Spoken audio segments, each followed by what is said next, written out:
ప్రేక్షకులకు నమస్కారం. నేను మీ డాక్టర్ పిఎస్ సాగర్. నేను అక్యుపంక్చర్ అండ్ ఫంక్షనల్ మెడిసిన్ ఎక్స్పర్ట్ని. గత 20 సంవత్సరాలుగా నేను second life rehabilitation hospital Banjara hills road number 2లో ప్రాక్టీస్ చేస్తున్నాను. ఈరోజు మీకు అవగాహన కలిగించబోయే టాపిక్ వచ్చేసి యాంకిలోజింగ్ స్పాండిలోసిస్, అంటే వెన్ను సమస్యలు, వెన్ను పూస కంప్లీట్గా ప్రాబ్లం వచ్చే ఇదొక రేర్ సమస్య అని మనం చెప్పొచ్చు, ankylosing spondylosis. So first of all ఈ వెన్ను సమస్యలో ఈ యాంకిలోజింగ్ స్పాండిలోసిస్ అనే కండిషన్ ఎలా డెవలప్ అవుతుంది, దాని మూలాలు ఏంటి, అండ్ దానికి కంప్లీట్గా అసలు ఎక్కడా క్యూర్ లేదు అని చెప్పేసి చాలామంది ప్రచారంలో ఉంది. డెఫినెట్లీ దీనికి ఉంది, ట్రీట్మెంట్ ఉంది, చాలా అద్భుతంగా ఫలితాలు కూడా ఉన్నాయి. సో దయచేసి ఎలా దీన్ని ప్రివెంట్ చేయాలి, ఎలా దీన్ని నాన్ సర్జికల్గా కానీ అండ్ అనవసరమైన పెయిన్ కిల్లర్స్ వాడకుండా ఎలా దీన్ని రికవర్ చేసుకోవచ్చు అనే వీడియో ఈరోజు మనము అవగాహన కలిగించబోతున్నాము. సో దయచేసి ఈ వీడియో కంపల్సరీ లాస్ట్ దాకా చూడాలని నేను అందరినీ కోరుకుంటున్నాను. So first thing, ankylosing spondylosis అంటే ఏంటి? సో ఏం లేదండి, ఇది ఒక ఆటో ఇమ్యూన్ డిసార్డర్ అంటారు. అంటే ఇమ్యూన్ సిస్టంలో ఒక పెద్ద మ్యాల్ ఫంక్షన్. అంటే ప్రతి ఒక్కరికి రోగనిరోధక శక్తి పని ఏంటండి? మీకు చిన్న దెబ్బ తగిలినా మానేటట్టు చేయాలి, మిమ్మల్ని ఆరోగ్యంగా ఉంచేలా చూసుకోవాలి, వైరస్ బ్యాక్టీరియా లాంటి హార్మ్ఫుల్ థ్రెట్స్ నుంచి మిమ్మల్ని కాపాడాలి. అది ఒక నార్మల్ ఇమ్యూన్ సిస్టమ్ చేయాల్సిన ఫంక్షన్. కానీ ఇమ్యూన్ సిస్టమే డిఫెక్టివ్గా మారిపోయి మిమ్మల్ని మీ మీదనే దాడి చేసి మిమ్మల్ని డ్యామేజ్ చేసే పరిస్థితులు, అంటే హీరోనే విలన్గా మారిపోయినట్టు అనమాట. మన శరీరాన్ని కాపాడాల్సిన వ్యవస్థనే మనకు వ్యతిరేకంగా మారిపోయి మననే డ్యామేజ్ చేయడం అనేది జరుగుతూ ఉంటుంది. సో ఆటో ఇమ్యూన్ డిసార్డర్స్లో 80 రకాలు ఉన్నాయి. దాంట్లో యాంకిలోజింగ్ స్పాండిలోసిస్ అనేది ఇది ఒక కండిషన్. సో ఈ కండిషన్లో ఏం లేదండి, కంప్లీట్గా top to bottom immune system దీని మీద కంటిన్యూగా దాడి చేస్తూ ఉంటుంది. బాడీలో హెవీగా ఇన్ఫ్లమేషన్ పెరుగుతూ ఉంటుంది. ఆ ఇన్ఫ్లమేషన్ వల్ల బాగా సివియర్గా డిహైడ్రేషన్కి గురవుతూ ఉంటుంది. దానివల్ల ఈ డిస్క్లన్నీ కూడా డీజనరేట్ అయిపోవడం, డ్యామేజ్ అవ్వడము, ఇమ్యూనిటీ దాడి వల్ల డ్యామేజ్ అవ్వడము, అండ్ ఈ డిస్క్లన్నీ ఫ్యూజ్ అయిపోయి ఇదంతా కూడా ఒక ఫ్లెక్సిబిలిటీ. చూడండి, ఈ మొత్తం స్పైన్లో మీరు డిస్క్లు కనబడుతున్నాయి కదా, ఈ డిస్క్ల వల్లనే మనకి ఫ్లెక్సిబిలిటీ అనేది ఉంటుంది. సో కంప్లీట్గా ఈ ఫ్లెక్సిబిలిటీ అనేది పోతుంది. ఈ కర్వేచర్లో కంప్లీట్గా డిఫెక్ట్స్ అనేవి వచ్చేస్తాయి. మెల్లిమెల్లిగా స్పైన్ స్ట్రైటన్ అయిపోవడం స్టార్ట్ అవుతూ ఉంటుంది. స్పైన్ స్ట్రైట్ అయిపోయి ఒక వెదర్ బొంగులాగా మారిపోతూ ఉంటుంది. ఎందుకంటే ఇదంతా ఫ్యూజ్ అయిపోయి వెన్నుపూస మొత్తం కూడా డీజనరేట్ అయిపోతూ ఉంటుంది, డ్యామేజ్ అవుతూ ఉంటుంది. వీళ్ళకి ఏ ట్రీట్మెంట్ కూడా పనికిరాదు. జీవితాంతం జస్ట్ కొంతవరకు ఉపశమనం పొందడానికి స్టెరాయిడ్స్, పెయిన్ కిల్లర్స్ జీవితాంతం వాడుతూ ఉంటారు రుమటాలజిస్ట్ దగ్గరికి వెళ్ళి. దానివల్ల కూడా వాళ్ళకి పెద్దగా అంటే పోను ముదిరిపోతూ ఉంటే మనకి ఉపశమనం అనేది కూడా కనబడదు. అంటే అది ఏ విధంగా పనిచేస్తుంది అనుకోండి, శరీరం ఆకలి వేస్తుందని చెప్తుంది. ఆకలి వేయకుండా మందు వేసుకుంటే ఎంతకాలం మీరు ఆకలిని ఆపగలరు. అలాగే కొంతవరకు స్టార్టింగ్ స్టేజెస్లో మీకు ఉపశమనం కలుగుతుందేమో, కానీ బట్ పోను తీవ్రత పెరిగిపోవడము, డ్యామేజ్ పెరిగిపోవడం, స్టేజెస్ పెరిగిపోవడం వల్ల మీకు అవి బేసిక్ హెల్ప్ కూడా చేయలేకపోతూ ఉంటుంది. అండ్ పేషెంట్ కంప్లీట్గా మొబిలిటీ అనేది పోతుంది. మెడ తిప్పడం కానీ, స్పైన్ నడుము తిరగకపోవడం కానీ, కంప్లీట్గా స్టిఫ్నెస్, హెవీ స్టిఫ్నెస్ అనేది క్రియేట్ అవ్వడం జరుగుతూ ఉంటుంది. స్పైన్ మెల్లిమెల్లిగా ఇలా స్ట్రైట్గా మారిపోతుంది. సో అలాగే మారిపోయి ఇక్కడ మన డార్సల్ స్పైన్లో ఎక్కడో ఒక చోట ప్రొలాప్స్ అవ్వడం స్టార్ట్ అయ్యి మెల్లిగా కంప్లీట్గా ఇలా బెండ్ అయిపోవడం పూర్తిగా మనం చూస్తుంటాం. చాలామంది ఊర్లలో నడుములు ఇలా వంగిపోయి వాళ్ళని కనబడుతూ ఉంటుంది. సో అలా కూడా అవ్వచ్చు, లేదా సివియర్గా నరాలు కంప్రెస్ అయిపోయి వాళ్ళు కంప్లీట్గా బెడ్ రిడన్ అన్న అయిపోవడం జరుగుతుంది. కంప్లీట్గా మనం చెప్పాలంటే ఆ స్టెరాయిడ్స్ వాడేసి మన అవయవాలు దెబ్బతినడము, ఎముకల లోపల నుంచి కుళ్ళిపోవడము, హార్మోన్స్ కానీ సెన్స్ ఆర్గన్స్ దెబ్బతినడము, పెయిన్ కిల్లర్స్ వాడి ఇంకా మనం చెప్పాలంటే కిడ్నీ ఇవన్నీ వైటల్ ఆర్గన్స్ దెబ్బతినడము.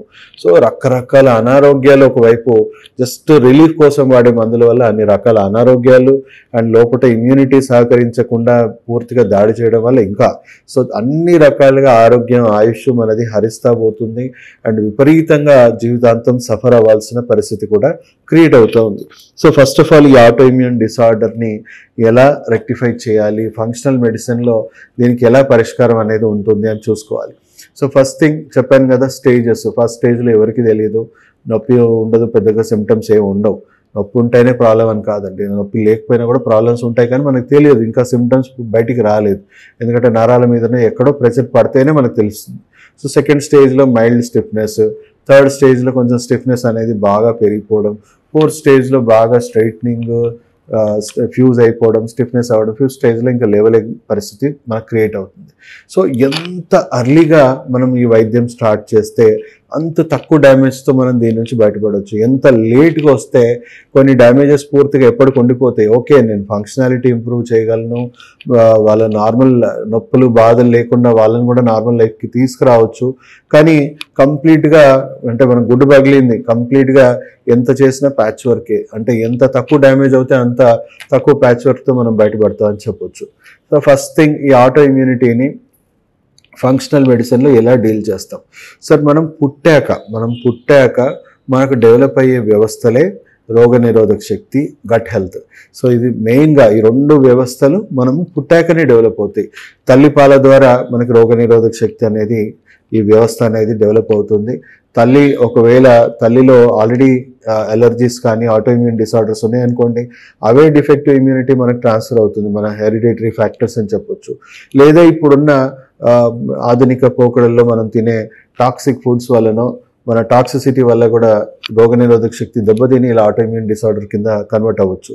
అండ్ చూడొచ్చు, మనం తినే ఆహారము, స్ట్రెస్ ఇవన్నీ పెరిగిపోవడం వల్ల మన గట్ హెల్త్ కూడా పూర్తిగా పాడైపోతా ఉంది. చెడు బ్యాక్టీరియా ఎక్కువైపోతుంది, మంచి బ్యాక్టీరియా మన గట్ హెల్త్లో తగ్గిపోయింది. దానివల్ల కూడా ఇమ్యూనిటీ బాగా ఎఫెక్ట్ అవుతుంది. ఎందుకంటే 70% ఇమ్యూనిటీ మన గట్ హెల్త్కే లింక్ అయి ఉంటుంది.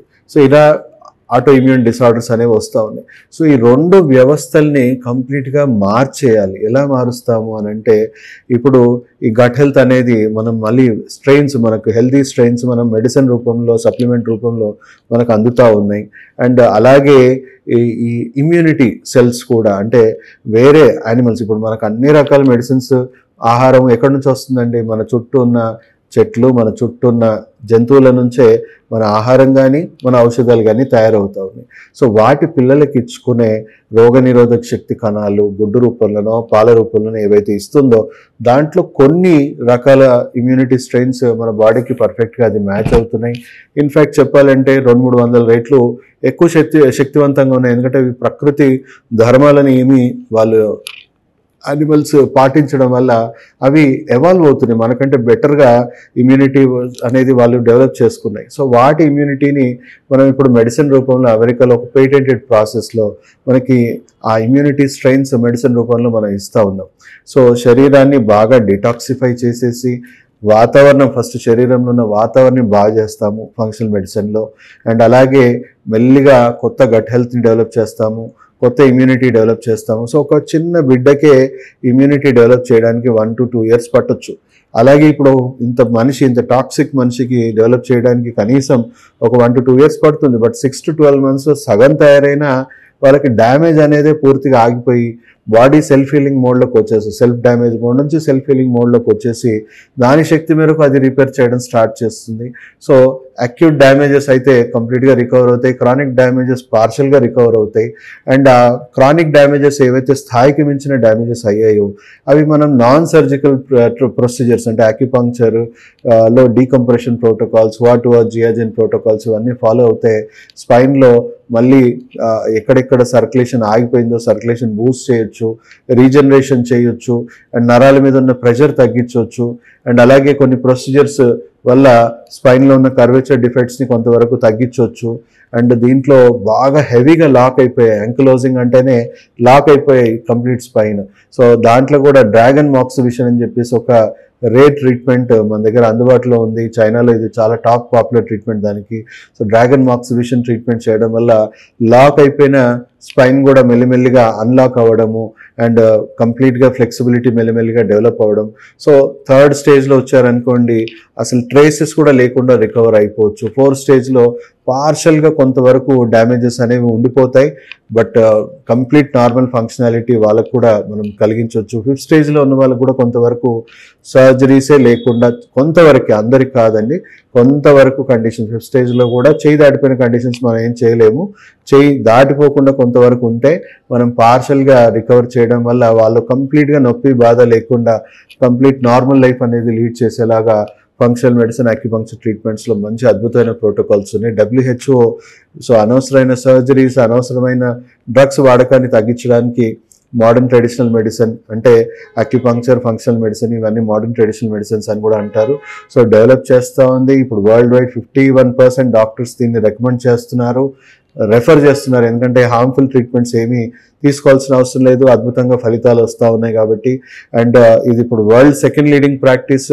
అండ్ త్వరలో ఈ వైద్యంతోనే కంప్లీట్ హెల్త్ కేర్ సిస్టమ్ కూడా హ్యాండిల్ అవుతూ ఉంటుంది. కాబట్టి ప్రతి ఒక్కరికి అవగాహన లేకపోవడం వల్ల చాలామంది జీవితాంతం సఫర్ అవుతూ ఉన్నారు.